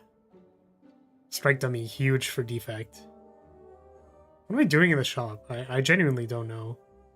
We have a spinner and some, like, focus and then lightning rod. So I guess we kind of want, like, card draw. Maybe Darkness is fine. Horn Cleat is fine. There's too many things. I suppose this is kind of the problem with a shop that's too early. Card remove is also obviously available, but... Is Horn Cleat good versus Bantam? It blocks the double strike turn?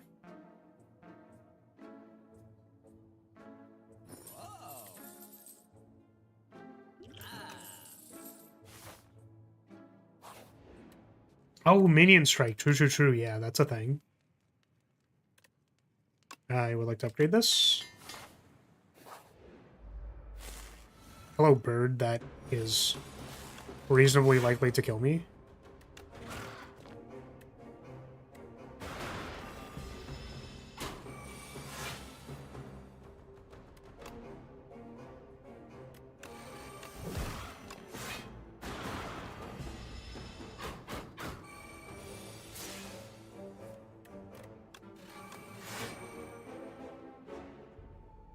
Are we just dead again? What is happening, man? We're not dead. I mean, to be fair, this is Berdana's, but also, like, holy shit. We can't block this, I think. This would be 14. Yeah, with Dexterity Potion. Okay. I'm at 1. How do they synchronize? Like, yeah, I mean, I guess we only have 1 additional block. So, sure. We'll take the boost away.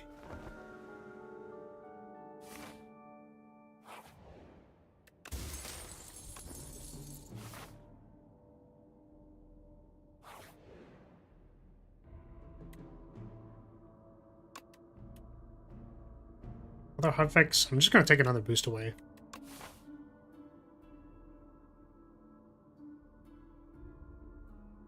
It's like I want to fight the elite, but it's probably a bad idea.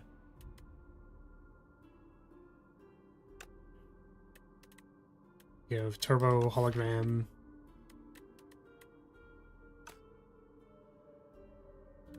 We don't have card draw, right? Missing card draw. This isn't exactly card draw. Bolt Snap is a Frost Orb. We don't have a Frost Orb yet. Sure. Currently a little under 500 puzzles into the Artisan of Glamith. So like 100 of those are different tiers of tutorial puzzles for various mechanics, and I don't feel like I'm even halfway. Dang. Oh, right, it doesn't stack in individual values. It's, just gives you another turn. Yeah, dang, long game.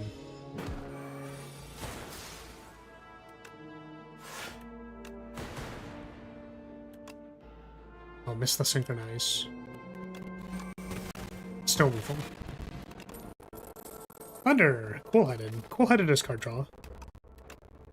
We want card draw. We want to upgrade it too.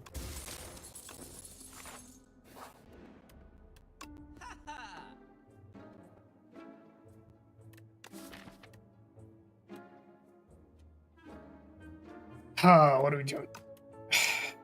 Hologram, Turbo, Storm. Hologram, Turbo, Storm.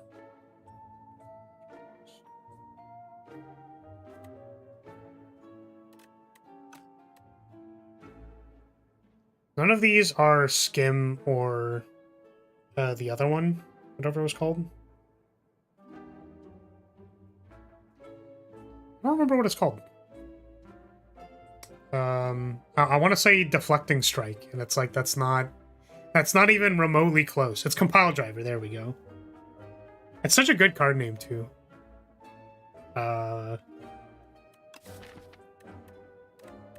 We could delete a card. We don't have a turbo yet, right? But our deck doesn't really need a turbo. We really just want card draw. Like card draw, and these aren't card draw. So are we taking a second hologram for the purposes of picking up this hotfix again? Maybe the skill potion puts a card draw card in our deck. It's possible.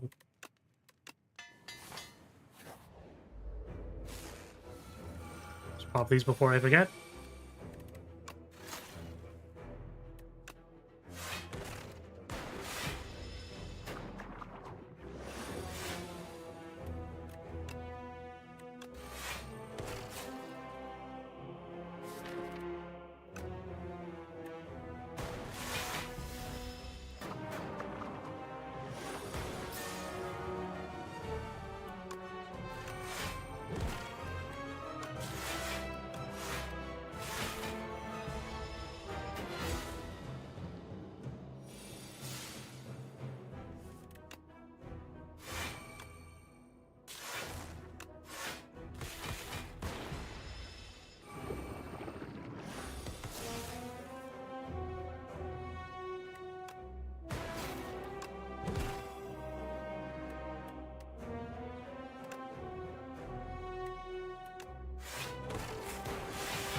Synchronize. Big synchronize. We have a Frost Orb at the front. It's like if we draw 2, but this is 8 plus.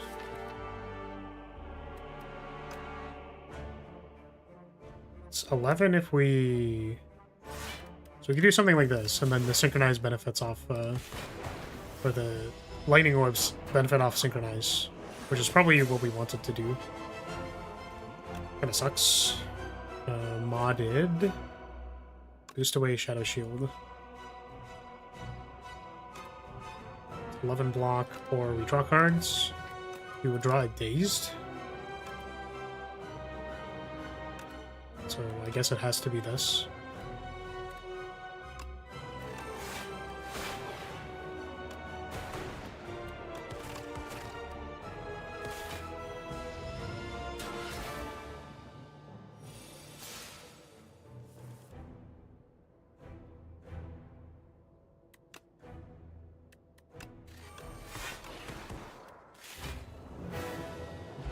Sweet. Ooh, we got the candy proc. Consuming Shadow. Ooh. As art. Yeah, because I think that's new. We can evoke our butt. Or we could take Machine Learning or Rainbow. Machine Learning or Rainbow. We're kind of complaining about card draw, I guess. But now we don't have the turbo because we passed on a number of turbos. I feel like Consuming Shadow is kind of good. It lets us like evoke our frost orbs after like playing these. So I feel like is kind of the point. And then we can channel Darkness Orb whenever we actually want to do that.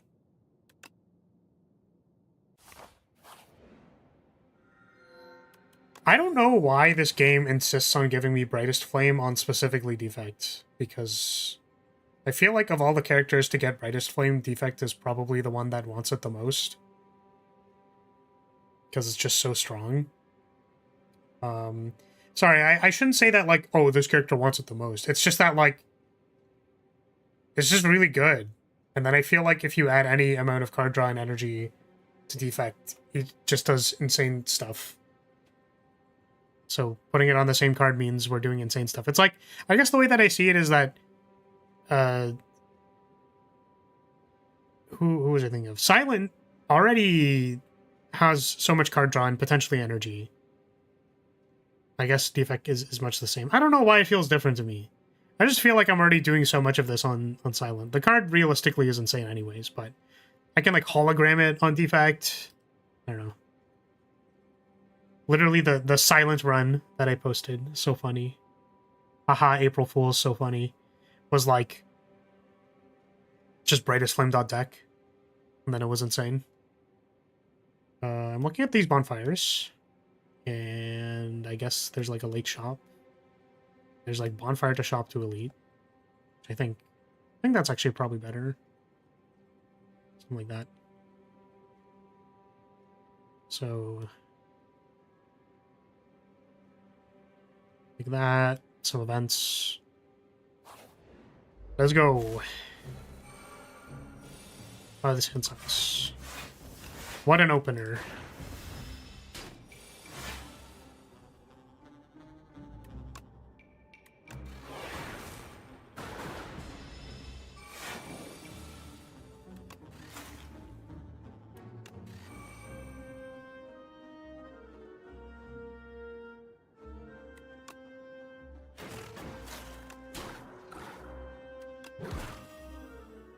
Order low.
Skim.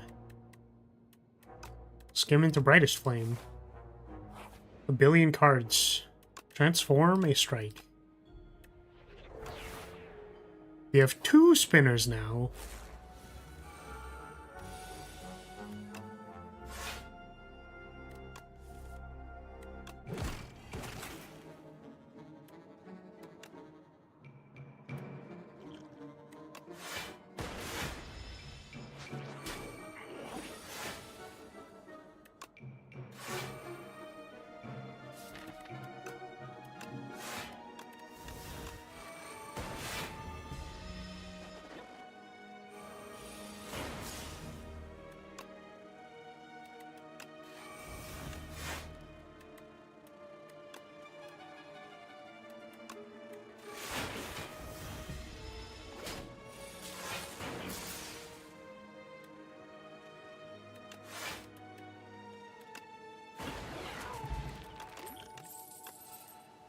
Capacitor! Glacier! Oh my goodness. I want both of these.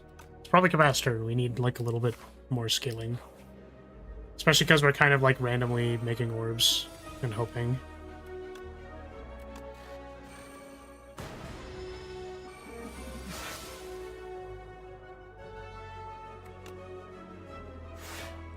Do we have a cold snap in here? We have a rocket punch. I guess we were kind of already blocking this turn, so just greed.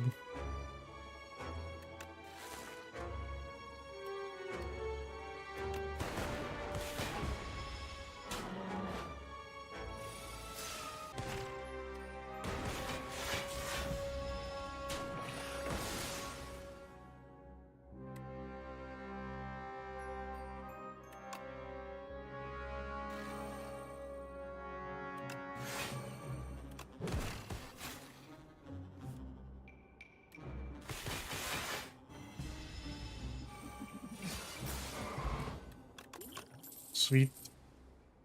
That is a rocket punch. We have 2 boost aways. That's kind of it. This is kind of just 2 boost aways, but we would be looking for a turbo. Do we take it knowing that we don't have a turbo right now this instant? Like, I'm down.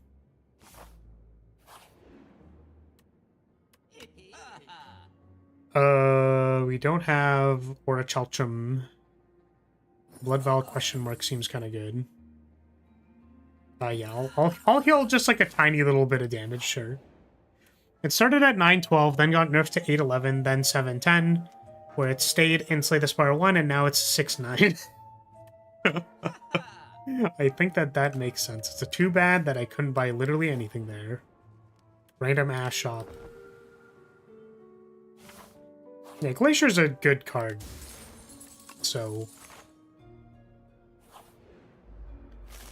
I think we all understand it is acceptable in the state that it is.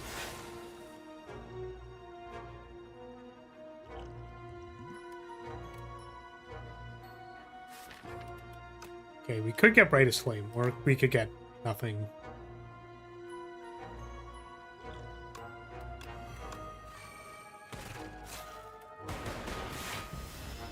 I once again passed with energy. Let's stop doing that. I think, I was thinking of other reasons why I do just randomly pass, or other things that might be on my mind. And I think one of them is also Ice Cream. Because I remember at some point in time, I wasn't passing with Ice Cream available. So I'm like, oh, okay, well, if the turn's already solved, then I should just pass. Which I will still pass when that isn't the case, but I'm saying, like, part of my evaluation, or part of my... what I'm trying to make my habit building is passing while I have excess energy when I don't need to play more cards in my hand. But there are also a lot of other reasons why you would want to be playing cards, like Tuning Fork or something. The glass definitely kills the thing, so this is for 7, so this would be a case where I don't have to play anything. But we are going to because we kind of want damage. I at least want to play this Rocket Punch. Sweet.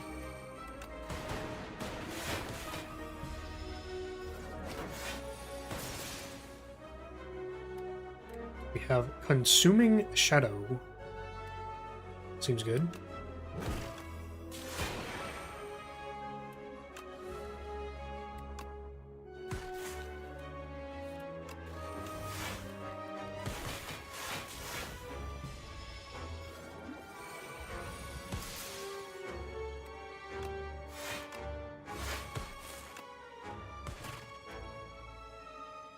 Oh no. Wait, this doesn't, this is 34 damage and that didn't actually kill it. Just kidding! Just kidding, bro. Don't really want to take hologram number 3. What's up, Unicorn? How are you? How's it going?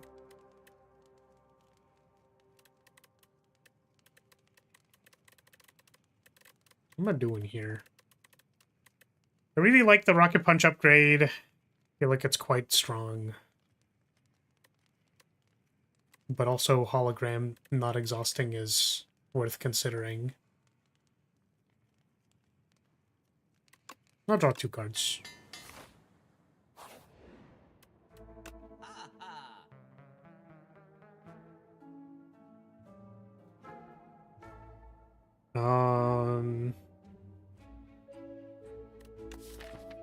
Okay, what do we got? Block potion, dexterity potion, skill potion. I want to say block potion is valuable. And we might potentially not die to an elite randomly. I think I'm going to take the question mark first, because it has a chance of not being an encounter. This is like we could potentially be drawing more cards every turn, but I'm going to not bother. Low triangle. Wow, this turn does not block triangle at all, despite the fact that we have so much energy.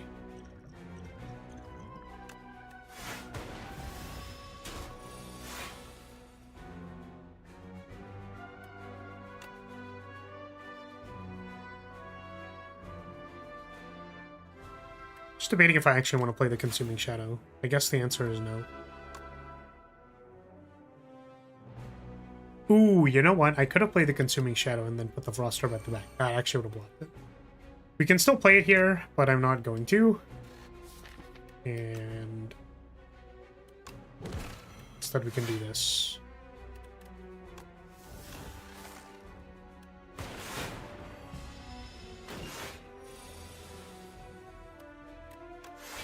Burst away.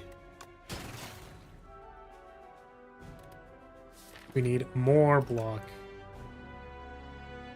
We can get 4 from Hotfix, or we could get 2 from Cool-Headed, and then draw more stuff.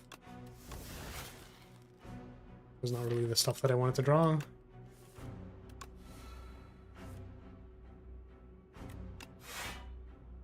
Burst.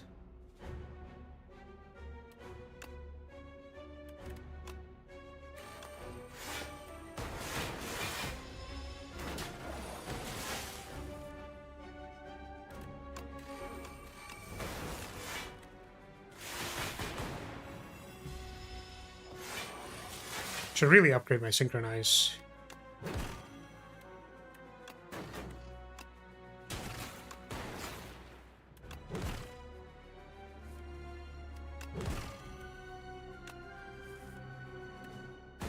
No Brightest Flame.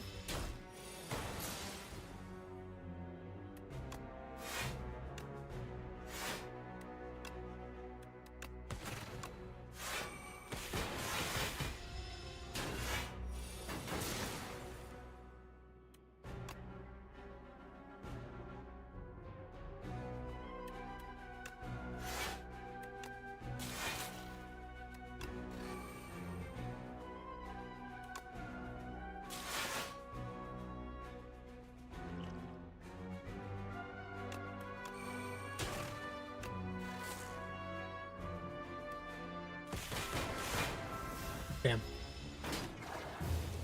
I was like, is that enough? It wasn't enough. That's kind of wild. Maybe I had to triple damage on a rocket punch or something. I felt like we were doing fine. I just ended up at taking 45 damage. Darn. It's a little unfortunate. Man. Water on a bag. But I feel like I shouldn't.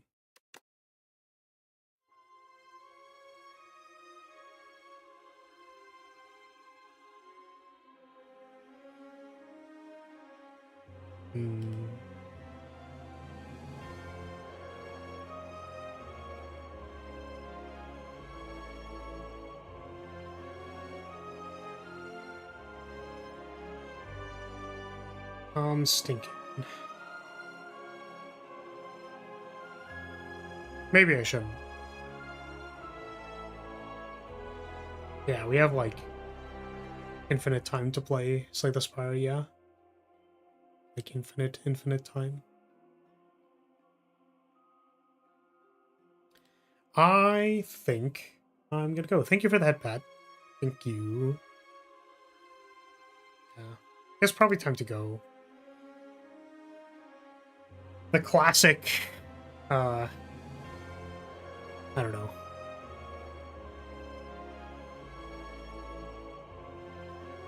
Okay, it's fine.